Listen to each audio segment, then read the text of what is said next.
بعلبة جبنة صغيرة يا بنات أو معلقتين من الجبنة هنعمل حاجة هتنفع في اللانش بوكس وكمان في الفطار وكمان في العشاء.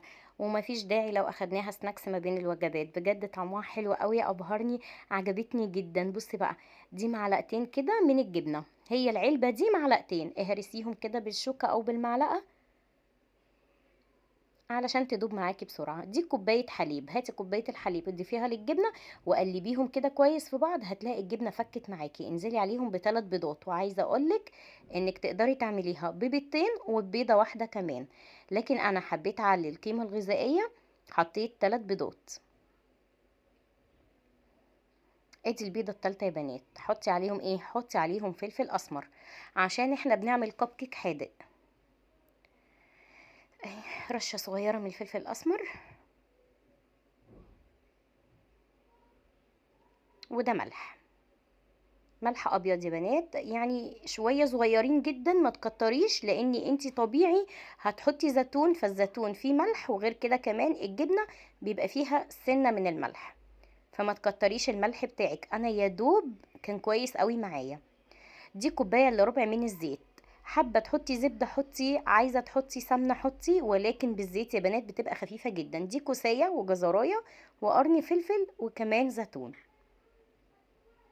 الخضار ده بتاعك انتي، حابه تحطي بطاطس مبشوره حطي.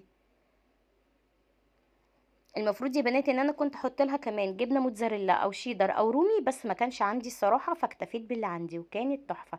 هنا حسيت ان شرايح الزيتون كانت كبيره، فقطعتها نصين بالسكينه.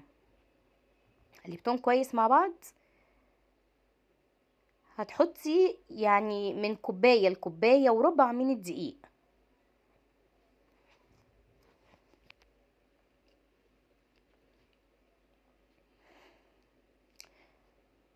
خلاص يا بنات، انا كده حطيت الدقيق.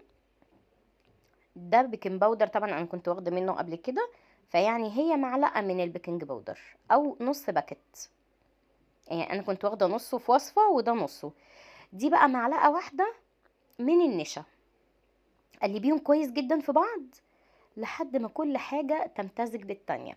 بصي بقى معاكي حاجه بجد فظيعه جميله جدا. هاتي بقى صينيه الكب كيك، رصي فيها الورق بتاعك، او لو مش عايزه ترصي يا بنات الورق دون، ادهني الصينيه بالزيت وعفريها بالدقيق كانك عادي بتدهني صينيه.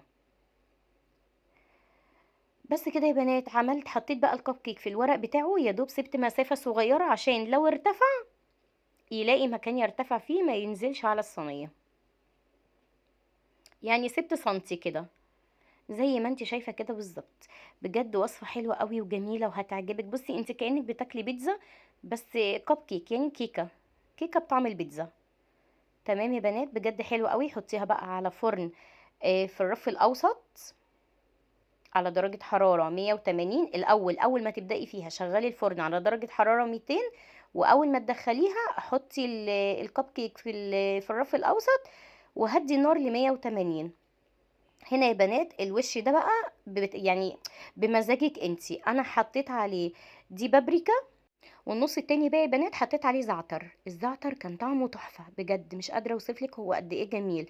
ممكن بقى ان انت تحطي شرايح من الزيتون، ممكن تحطي جبنه، ممكن تحطي حبه البركه، تحطي سمسم، براحتك، براحتك. وبصي اللي انتوا حابينه اعملوه، واللي انت حباه في الوصفه دي حطيه. الوصفه دي كل ما بتحطي لها كل ما بتبقى اجمل واحلى. بس يا بنات هنا بقى طبعا انا دخلتها الفرن، وهنا خرجت من الفرن بالظبط يا بنات، اخدت معايا تلت ساعة وكام دقيقة، يعني تلت ساعة وثلاث دقايق في الحدود دي.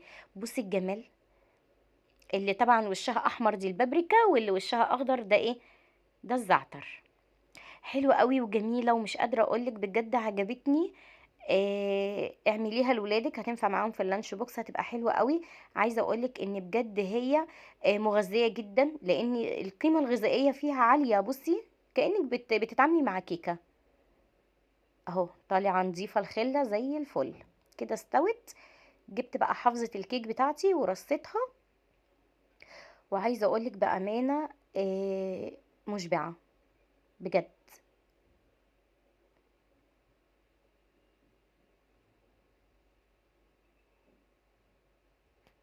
وكمان الحافظة دي يا بنات حلوة قوي، لو مش عندك هاتيها، لان بجد بتحافظ على الحاجة. الكيكة مش بتنشف ولا الكب كيك ده نشف، لاني بصي عايزة اقولك هو ليه 3 ايام في التلاجة ما نشفش، باقي منه واحدة بس.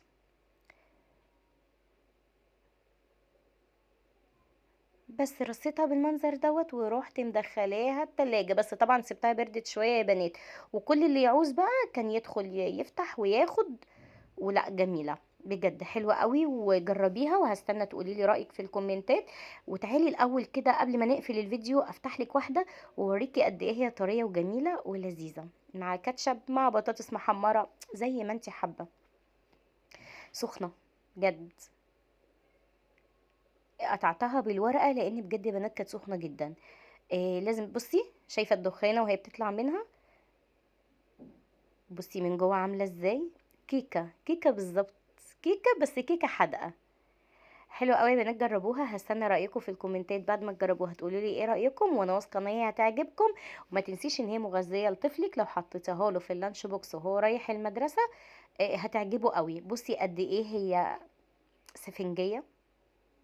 انا بصراحة ما كنتش قادرة امسكها يعني، بصراحة يعني. يلا بقى كده ايه، اتشجعي وقومي اعمليها لولادك وقولي لي ايه رأيك في الكومنتات، واشوفك على خير في فيديو جديد.